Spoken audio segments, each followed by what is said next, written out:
तो बीजेपी की हुंकार, फिर बनेगी सरकार। मध्य प्रदेश पर बीजेपी की पैनी नजर। बीजेपी के शीर्ष नेताओं के लगातार दौरे जारी हैं मध्य प्रदेश में। प्रधानमंत्री नरेंद्र मोदी भी कल आ रहे हैं। मध्य प्रदेश का लगातार दौरा उन्होंने किया है।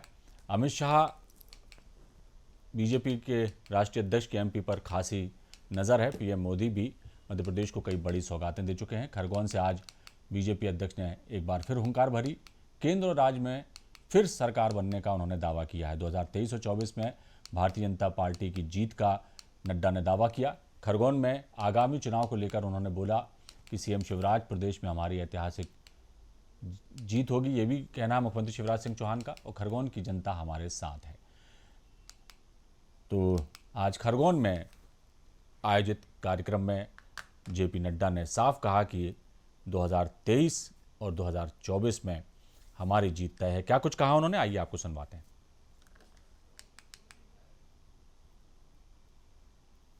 पूरी जिम्मेदारी से कहता हूं कि चाहे मध्य प्रदेश सरकार हो, शिवराज जी के नेतृत्व में या प्रधानमंत्री मोदी के नेतृत्व में देश की बागडोर हो,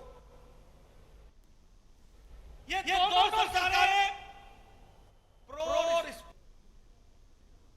सरकार है।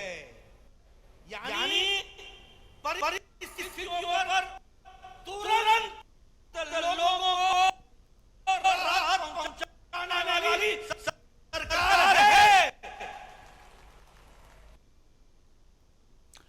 तो साफ कहा जेपी नड्डा ने, एक तरह से ललकारते हुए कि ये जिम्मेदारी उठाने वाली सरकार है और जन कल्याण के काम करने वाली सरकार है। और तमाम बातें उन्होंने कहीं, केंद्र सरकार की उपलब्धियां भी गिनाई और जीत का भी दावा किया। इसी मुद्दे पर हम चर्चा करेंगे हमारे खास मेहमानों के साथ। अजय शाह जी हैं, कांग्रेस प्रवक्ता हैं, वो हमारे साथ जुड़ गए हैं, और ब्रजेश पांडे हैं, बीजेपी प्रवक्ता हैं, वो हमारे साथ जुड़े हुए हैं। ब्रजेश जी और अजय जी, आप दोनों सुन पा रहे हैं मुझे? अजय जी सुन पा रहे हैं आप मुझे? जी जी जी जी। ब्रजेश जी आप सुन पा रहे हैं? जी आपकी आवाज आ रही है, आप बोले। बिल्कुल बिल्कुल। चर्चा का आगाज करता हूं अजय शाह जी आपसे। जिस तरह से मध्य प्रदेश में भारतीय जनता पार्टी का शीर्ष नेतृत्व जो है, एक तरह से डेरा ही जमाए हुए है, लगातार दौरे चल रहे हैं, हुंकार भरी जा रही हैं, तमाम वादे किए जा रहे हैं, दावे किए जा रहे हैं, और देखा जाए तो ऐसा लग रहा है कि चुनावी बेला आ चुकी है। चुनावी रैलियों का जो एक कहना चाहिए कि जिस तरह का मंजर होता है वो मध्य प्रदेश में इन दिनों दिखाई देने लगा है, क्या कहेंगे? सब देखिए, चुनाव आ रहे हैं और जिस तरह से अभी अभी 5 प्री पोल सर्वे आए हैं, जिसमें एक बहुत महत्वपूर्ण सर्वे भी था आजकल, और सी वोटर्स का, जो बहुत महत्वपूर्ण और महती माना जाता है। इन सभी पांचों के पांचों सर्वे में बीजेपी को हार और कांग्रेस की जीत बताई गई है। आरएसएस ने खुद अपने मुखपत्र पांचजन्य में ये चिंता जताई है कि 70 से ज्यादा सीटें बीजेपी नहीं जीत पाएगी। तो घबराहट, अकुलाहट स्वाभाविक रूप से वहां होना है। और जिस तरह से यहां पे एक जमाने में, मैं मानने में गुरेज नहीं करूंगा कि हमारे यहां गुटबाजी हुआ करती थी, उससे कहीं ज्यादा गुटबाजी आज बीजेपी में दिख रही है। आज देख लीजिए, महाराज सरकार बीजेपी है, एक शिवराज भी बीजेपी है, एक नाराज बीजेपी है, और ऐसा कोई भी जिला नहीं है जहां पे पुराने जनसंघी जो 2-2 पीढ़ियों से जिन्होंने इस बीजेपी को यहां तक लेने में महती जिम्मेदारी निभाई थी, उनको दरकिनार करके सत्ता हासिल करने के लिए शिवराज मामा ने उधार का सिंदूर से अपनी सत्ता बनाई है। तो ये कॉन्फ्लिक्ट तो होना है। और जब आंतरिक रूप से आप विघटन होता है और आप कमजोर होते हैं, तो बाहरी रूप से आपको दिखाना पड़ता है, मुक्का दिखाना पड़ता है सामने वालों को, हम में कोई कमी नहीं है, हम पूरे जोशो खरोश से जाएंगे और सामने वाले को नष्टा नाबूद कर देंगे। इसी को अंग्रेजी में इंफीरियोरिटी कॉम्प्लेक्स बोलते हैं, और उसी का लक्षण यहाँ देख रहे हैं। यहाँ पे गृह मंत्री आ रहे हैं बार बार, यहाँ पे प्रधानमंत्री आ रहे हैं बार बार, यहाँ उनके अध्यक्ष आ रहे हैं बार बार, लेकिन झूठ का पुलिंदा कब तक आप ये हमें बोलते हैं ना साहब, एक बार वो काठ की हांडी चढ़ गई 17-18 में, बार बार नहीं चढ़ेगी। मैं उनसे बोल रहा हूं साहब, इतनी अगर आपको अपने आप पे भरोसा है तो इतने बड़े बड़े लोग क्यों आ रहे हैं? पर अभी अभी परसों आए, उन्होंने 5 ट्रेनों का उद्घाटन किया और झूठ की पराकाष्ठा देखिए, उस स्टेशन से किया जहां से कोई भी 5 में से एक भी ट्रेन नहीं चलेगी। इससे झूठ जुमला फरेब कुछ हो सकता है? लाडली लक्ष्मी का इतना ये टॉम करते हैं, लाडली लक्ष्मी। चलिए, बात आ गई अर्चय जी, आपकी जी। बात आ गई। चर्चा को आगे बढ़ाते हैं। ब्रजेश जी, क्या जवाब है, क्या कहेंगे? अविनाश जी, मैं अपने कांग्रेस के प्रवक्ता मित्र से इतना कहूंगा जी। कि मुझको तमीज की सीख देने वाले, मैंने तेरे मुंह में कई जुआ देखा है और तू इतना दिखावा भी न कर अपनी झूठी ईमानदारी का। मैंने कुछ कहने से पहले तेरे क्रियाओं में झांक के भी देखा है। कांग्रेस पार्टी कितना भी विधवा प्रलाप करे, लेकिन कांग्रेस पार्टी को इस बात की हकीकत पता है। ये तो मुंगेरी लाल कैसे सपने देखते हैं, इनके पास सर्वे रिपोर्ट कहाँ से आ गई और कौन किसने कहाँ सर्वे कर लिया, इन्हें कैसे पता चलता है? ये हवा में तीर छोड़ते हैं, लोगों को गुमराह करने की कोशिश करते हैं और गलत परसेप्शन मध्य प्रदेश में तैयार करना चाहते हैं। अब आप एक चीज सोचिए अविनाश जी, आप मध्य प्रदेश के बड़े विद्वान एंकरों में गिने जाते हैं। आज कितनी अच्छी बात नड्डा साहब ने कहा कि भाई आपकी लड़ाई उन फेडरल मूवमेंट के लोगों से कैसे हो सकती है जो देश की आजादी के लिए, देश की स्वाधीनता के लिए अपनी जिंदगी को कुर्बान दांव पे लगाते हैं। आपने सर्जिकल स्ट्राइक में, एयर स्ट्राइक में जो कारगिल के हमारे वीर शहीद जवान थे, रणवापुरे थे, उस सिलेबस में था, लेकिन कमलनाथ जी की सरकार 18 महीने को आई, उसको सिलेबस से हटा दिया गया। दूसरी तरफ आप देखिए कि जितनी भी बातें किया मैंने आज तक कांग्रेस पार्टी ने लोगों को धोखे में रखा, झूठ में रखा, फरेब में रखा। कंबल योजना से गरीब परिवार का चूल्हा जलता, उसको कमलनाथ की सरकार ने बंद करने का कहा। हमारे काबिल मित्र इस बात को भी समझते हैं कि जब कमलनाथ की सरकार थी तो किस तरह से बल्लभ भवन को जो है वो दलालों का अड्डा बना दिया था। हमारे मित्र यह भी जानते हैं कि मध्य प्रदेश के अंदर चाहे वो गांव का गरीब हो, पीड़ित हो, शोषित हो, वंचित हो, महिला हो, युवा हो, आदिवासी हो, हर वर्ग परेशान था। कमलनाथ के 18 महीने के शासनकाल में बड़ी लंबी चौड़ी बात करके राहुल गांधी आए। उन्होंने कहा था कि अगर मध्य प्रदेश में कांग्रेस की सरकार बनेगी तो हम मध्य प्रदेश के अंदर चुटकी बजा करके मध्य प्रदेश में वो सारी चीजें करेंगे जब तक भाजपा की सरकार ने नहीं किया है। इन्होंने कहा था कि हम स्वामीनाथन आयोग की रिपोर्ट को लागू करेंगे। भैया 18 महीने में उसकी फाइल जो कि क्यों रह गई, कहीं भी एक इंच भी आगे नहीं बढ़ी। इन्होंने कहा था कि हम गेहूं में, धान में, कपास में, अरहर में, सरसों में, सोयाबीन में, लहसुन में, प्याज में, टमाटर में, गन्ने में बोनस देंगे। कहाँ गया ये सब बातें? सबसे बड़ी बात ये किसानों को लेके, महिलाओं को लेके, किसानों के पुत्र पुत्रियों को लेकर, देश के फेडरल मूवमेंट में सम्मिलित लोगों को लेकर के जितनी बातें कमलनाथ जी ने किया था उसका 1% भी इम्प्लीमेंटेशन नहीं हुआ। और अविनाश साहब आपने खुद देखा कि 51,000 रुपए विवाह के लिए, कन्याओं के विवाह के, किसानों की बात किया था कमलनाथ जी ने। लोगों को आज चेक नहीं भेजा, लोगों को आज तक किसानों के स्मार्ट कार्ड नहीं मिला, किसी भी व्यक्ति का किसान का निःशुल्क बीमा नहीं हुआ। कोऑपरेटिव सेक्टर की बात विजय जी, एक बात बताइए, ये तमाम बातें ठीक हैं। लगातार जो है अब एक अलग ट्रेंड दिखाई दे रहा है मध्य प्रदेश की सियासत में।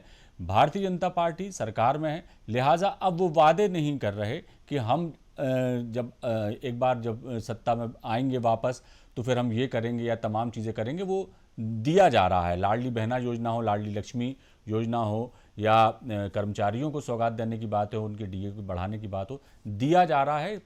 और ये बताया जा रहा है करके जो है जनता के लिए उनको देने के बाद वोट मांगने की बात कही जा रही है। कांग्रेस भी लगातार प्रयास कर रही है कि किस तरह से वो अपनी बात जो है जनता तक पहुंचाए। लेकिन आपको नहीं लगता कि ये तमाम उपक्रम जो हैं 2018 में भी किए गए थे, लेकिन सत्ता की जो कुर्सी है आपके हाथ से फिसल गई थी, और इस बार नहीं लगता कि जो घमासान शुरू होता था, दिखाई देता था चुनाव के दौरान 15 दिन 20 दिन पहले, महीने भर पहले, वो अब 5-6 महीने पहले जो जितना वक्त रहेगा उसके पहले ही मतलब दिखाई देने लगा है क्या लगता है, एंटी कंबेंसी की भी बातें कई बार सामने आती हैं, विरोधी पक्ष या पॉलिटिकल पंडितों की माने तो ये वजह भी है कि कोई कसर छोड़ना नहीं चाह रही बीजेपी, इसलिए बिल्कुल पिटारा खोल दिया है सौगातों का। कई तरह की बातें हैं, क्या कहेंगे ब्रजेश जी, थोड़ी सी रोशनी डालिए इन पर। देखिए अविनाश जी, बहुत अच्छा सवाल आपने लिया। हमारे उसमें कांग्रेस प्रवक्ता मित हंस रहे थे, वो हंसने की जगह जरा तथ्यों पे तर्कों पे ध्यान देते तो ज्यादा अच्छा रहता। मैं इनसे पूछना चाहता हूँ, वो तो मैं आपसे कह रहा था तो आपने मुझे विराम देने की कोशिश की, ठीक है वो आपका हक है। मैं इनसे पूछना चाहता हूँ कि आपने 15 महीने के अंदर क्या मध्य प्रदेश की किसी भी व्यक्ति को, जो भी व्यक्ति सनातन धर्म के लोग हैं, अगर आप सनातनी लोग हैं तो आपने किसी व्यक्ति को तीर्थ यात्रा हवाई जहाज से कराई? नहीं कराई। आपने मध्य प्रदेश के 413 नगरीय निकायों में क्या अवैध कॉलोनियां थी, उनको वैध करने का प्रयास किया? नहीं किया। आपने मध्य प्रदेश के अंदर जो भू अधिकार थे, जो हमारे संविधान ने, हमारे कॉन्स्टिट्यूशन ने दे रखा है, उसको तक आपने लागू करने से छीन लिया। आपने नगरीय भू अधिकार छीन लिया। प्रधानमंत्री आवास योजना का पैसा जो मिलना चाहिए था गरीबों को, शहरी क्षेत्र के लोगों को, गांव के लोगों को, वो भी नहीं दिया। हमने 42 लाख आवासों का निर्माण किया। हमने मध्य प्रदेश में आयुष्मान भारत योजना लागू किया, और जो मध्य प्रदेश में आज उनकी संख्या 3.5 मेरे सवाल का जवाब भी आ जाए ब्रजेश जी। आपका सवाल का जवाब मैं देना चाह रहा हूँ, आ रहा हूँ, उसी क्रम में आ रहा हूँ। रहा सवाल एंटी इंकम्बेंसी का, जरा सा भी नहीं। लोगों ने कमलनाथ जी झूठी वादा खिलाफी की बात देखी है, और लोग ये भी देखते हैं अविनाश जी कि उस समय जिनको चंबल संभाग में जो हमारा वोटों का परसेंटेज था, जो आपने सवाल किया, वो मैं इसी बिंदु पे आ रहा हूँ। 2 या 3% का था, 2-3 सीटों का डिफरेंस था। चंबल संभाग में श्रीमंत ज्योतिरादित्य सिंधिया जी की वजह से कांग्रेस की मध्य प्रदेश में सरकार बनी। दूल्हे का चेहरा दिखाया आपने सिंधिया जी, और जब बनाने की बात आई तो आपने डुकरे आदमी को मध्य प्रदेश का मुख्य। चलिए 18 की बात, अजय शाह जी खुद इतने वरिष्ठ और सीनियर नेता है कांग्रेस के, इनको कायदे से वहां से सांसद की टिकट देना चाहिए। ये इसलिए नहीं कह रहा हूँ कि मैं जानता हूँ इनके बारे में, इनकी जमीनी पकड़ अच्छी है, लेकिन जब कांग्रेस का मापदंड तय होता है तो कमलनाथ और कमलनाथ के दरबारियों को टिकट दी जाती है। ये देखा जाता है कि भाई ये आदमी तो इस फ्रेम में फिट नहीं होता है, ये दिग्विजय सिंह का आदमी है, अजय सिंह राहुल का आदमी है, ये पचौरी जी का आदमी है, ये इसका आदमी है। ये बीजेपी नहीं होता। हमारे यहाँ सर्वे के आधार पर वास्तव में कहीं मूल्यांकन होता है। ब्रजेश जी, बात थोड़ी सी घुमा रहे हैं आप मुद्दे पर आ जाएं तो फिर हम उस पर प्रतिक्रिया लें। अजय जी की क्या लगता है इस बार के चुनाव में, जो मैंने सवाल किया कि एंटी इनकम्बेंसी की बातें सामने आ रही हैं, तमाम चीज़ें हो रही हैं, और कोशिश अब सरकार की ये है कि वादे ना किया जाए, अभी हम सत्ता में हैं तो जो कुछ भी जनता को दे सकते हैं दे दिया जाए, ताकि जब वोट मांगने जाएं तो उनको बताया जा सके कि हमने आपके लिए क्या किया। और ये जो है कई बार जो विरोधी जो है बातें कर रहे हैं वो यही कर रहे हैं कि एंटी इनकम्बेंसी की बात है या बौखलाहट है भारतीय जनता पार्टी की, इसलिए ताबड़तोड़ सौगातें दी जा रही हैं, दौरे हो रहे हैं, तमाम अविनाश जी मैं आपकी बात का दृढ़तापूर्वक खंडन करता हूँ, क्योंकि आप अच्छी तरीके से जानते हैं कि भारतीय जनता पार्टी इस देश के अंदर एक ऐसी पार्टी है जो 365 गुण से 24 आवर्स काम करती है पूरे देश के अंदर। ये हम कोई चुनावी वादे नहीं करते हैं। आपने देखा है जितनी बातें हमारे प्रदेश के लोकप्रिय मुख्यमंत्री शिवराज सिंह चौहान जी ने या बीडी शर्मा जी ने कहा, उसका इम्प्लीमेंटेशन होता है। ये सब कांग्रेस में बातें होती है, हवाई बातें, ये बीजेपी में नहीं होती, क्योंकि उसका यहाँ पर वैल्यूएशन होता है, उसके लिए बैठकें होती है, और समय समय पर हम अपने मंडल से, सेक्टर से प्रस्ताव मंगाते हैं और इन योजनाओं को क्रियान्वित करते हैं जो आज समाज के अंतिम छोर के व्यक्ति के लिए आवश्यक है। तो ये तो हम हमेशा ही करते रहते हैं, ऐसा बिल्कुल नहीं। और हाँ, सवाल एंटी इनकम्बेंसी का, मध्य प्रदेश के अंदर दूर दूर तक ऐसी कोई बात नहीं। जो हमारा लक्ष्य है 200 पार का, जो मध्य प्रदेश का लक्ष्य है, मध्य प्रदेश में भाजपा सरकार बनने का, हम उस लक्ष्य को पाएंगे, ये मैं आपको आश्वस्त। चलिए अजय जी जवाब दीजिए। सब दीपक भी 24/7 काम करती है, पहली बात। दूसरी बात, मैं ब्रजेश भाई को मुबारकबाद देता हूं कि हमारे महाराज को बीजेपी में ले जाके भाई साहब बना दिया था। आज पहली बार जब इलेक्शन आ रहे हैं, क्योंकि अब महाराज को कि इनको फिर जरूरत पड़ गई है, तो उन्होंने श्रीमंत कर दिया। तो धन्यवाद, आपने उनकी जो खोई हुई प्रतिष्ठा थी थोड़ी तो ऊपर की। अब अभी मैं सुन रहा था इनके राष्ट्रीय अध्यक्ष को, वो कहते थे साहब 1 लाख समथिंग वो पीएम आवास के घर कमलनाथ जी ने वापस कर दिए। मेरे समझ में नहीं आता कि घर वापस कैसे हो जाते हैं साहब। और अगर कमलनाथ जी ने घर वापस कर दिए थे तब आपने आवाज क्यों नहीं उठाया? मेरे तो समझ में नहीं आता, आपके दर्शकों को भी समझ में नहीं आएगा। दूसरी बात मैं कहना चाहता हूं पिछले बार 17 में इन्होंने भी एक बार जलसा किया था और वही पीएम आवास के हितग्राहियों को उन्होंने बांटे थे। सतना जिले में खुद 54 घर पीएम आवास के नहीं मिले, ये ऑन रिकॉर्ड है। आपने भी बताया था, इन्होंने बताया था सब संबल योजना बंद कर दी। हर व्यक्ति बोलता है, बीजेपी का हर वो बोलता है आपने लाडली लक्ष्मी बंद कर दी, आपने संबल योजना बंद कर दी, आपने आयुष्मान योजना कर दी। मैं कुछ फिगर आपको देना चाहता हूं। लाडली लक्ष्मी में ये लोग 21,000 देते थे, कांग्रेस की सरकार ने उसको 51,000 कर दिया। लेकिन जैसे ही इनकी सरकार मार्च 2020 में बढ़ी, ये 2 साल तक इन्होंने एक भी विवाह नहीं किया, क्योंकि उनको 51,000 देने पड़ते लाडली लक्ष्मी को। पहला इन्होंने विवाह 27 जनवरी 2023 में हरसूद से शुरू किया, क्योंकि 23 में चुनाव थे। अब मैं आपको संबल योजना की बात बताता हूं। संबल योजना में 1,01,046 लाभार्थी को कांग्रेस की सरकार ने 897 करोड़ रुपए का दिए। इन्होंने ये 2-3 साल जो आए हैं उसमें 31,951 लाभार्थियों को केवल 3,050 करोड़ रुपए दिए हैं। बात की बात करते हैं साहब, झूठ बोलने में इनका कोई माने है क्या? हम तो आज तो ये जनता, आपने इनकम्बेंटेंस की बात की, लोग बात कह रहे हैं जिनको हमने चुना था उन्होंने ही हमको चूना लगा दिया है। इसलिए ये मनुवादी हटाओ और सरकार कांग्रेस की राह कहते हैं। जी ब्रजेश जी, अंतिम प्रतिक्रिया। अजय शाह जी जो है वो कांग्रेस पार्टी के बड़े वरिष्ठ प्रवक्ता हैं। मैं तो उनसे इतना ही कहूंगा कि तू इधर उधर की ना बात कर, ये बता कि काफिला क्यों जुटा। मुझे रहजनों से सिला नहीं, तेरी रहबरी पे सवाल।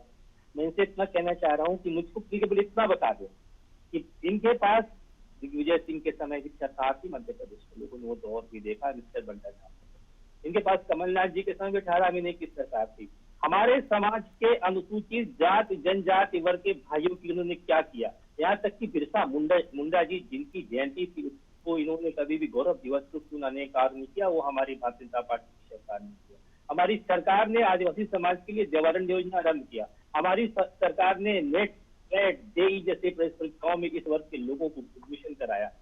तो पिछड़े वर्ग के लिए, अल्पसंख्यक विद्यार्थियों के लिए प्रति वर्ष 300 करोड़ रुपए की स्कॉलरशिप हमारी भाजपा सरकार ने दिया।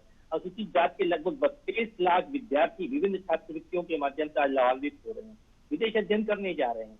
बैगा, सहरिया और भरिया परिवारों की महिलाओं के आहार अनुदान के लिए हमारी सरकार ने 300 करोड़ रुपए का प्रतिवर्ष सहायता दिया। यहाँ तक कि जो आर्थिक रूप से कमजोर सवर्ण वर्ग के लोग थे उनको भी 10% आरक्षण देने का प्रावधान हमारी सरकार ने लाया। समाज के कमजोर वर्ग के लिए, इसके साथ साथ बिरसा मुंडा जी के लिए संत रविदास जयंती, डॉक्टर भीमराव अम्बेडकर आर्थिक कल्याण, मुख्यमंत्री जाति विशेष परियोजना, बहुत सारी चीजें, सावित्रीबाई फुले स्व सहायता समूह योजना, सब भारतीय जनता पार्टी की सरकार ने किया। और दूसरी सबसे बड़ी बात, साहब इस चीज को आप भी नोट करिए, आप भी शाह है, छिंदवाड़ा विश्वविद्यालय का नाम राजा शंकर शाह के नाम पर किया गया। आपको पता है पहले उसका नाम राजा शंकर शाह के नाम पर, यहाँ तक कि हबीबगंज रेलवे स्टेशन का नाम रानी कमलापति के नाम पर किया गया था। हमारे कांग्रेस के प्रवक्ता मिस्त्री मुझसे डिबेट में सवाल करते थे और कहते थे कौन है रानी कमलापति, तब मैं उनको कहता था आदिवासी समाज की रानी। विजय जी, बात लंबी हो रही है, चर्चा का समय कम है। अधिकार कानून लागू किया हमारी सरकार। आपको क्या लगता है ये तमाम उपक्रम जो हैं, जो किए जा रहे हैं सरकार द्वारा, जो तमाम योजनाएं चलाई जा रही हैं, लेकिन कई बार देखने में आता है कि जब चुनाव आते हैं तो कई बार ट्रैक जो है बदल जाता है। आपको लगता है ये तमाम योजना, ये जो आपने उपलब्धियां अर्जित की हैं जनता के कल्याण के लिए सरकार ने, ये कारगर होंगी और जनता का आशीर्वाद जो है आपको इन उपलब्धियों की वजह से दोबारा मिल पाएगा, एक बार और मिल पाएगा आपके? जी अविनाश जी निश्चित रूप से मैं पूरे आत्मविश्वास से कहना चाह रहा हूँ। चलिए, मध्य प्रदेश की जनता जनार्दन के बिल्कुल बिल्कुल बिल्कुल आज भाजपा ने जो कार्य किया वो कार्य दिख रहा है। चलिए लाडली बहना की बात, चलिए ब्रजेश जी, सारे वर्ग लोगों का हमको वोट मिलेगा और हम 2 सीटें। चलिए, चर्चा का समय दरअसल समाप्त हो गया, नहीं तो चर्चा काफ़ी की जा सकती है इस मुद्दे पर, कौन जो है कितना आश्वस्त है अपनी जीत के लिए। बहरहाल चर्चा को विराम देते हैं। बहुत शुक्रिया ब्रजेश जी, आप हमारे साथ जुड़े। अजय जी, आप हमारे साथ जुड़े, आपका बहुत शुक्रिया। तो चर्चा में फिलहाल इतना ही, दीजिए इजाज़त, बने रहिए आप हमारे साथ। खबरों का सिलसिला लगातार जारी है, देखते रहिए न्यूज़ वर्ल्ड।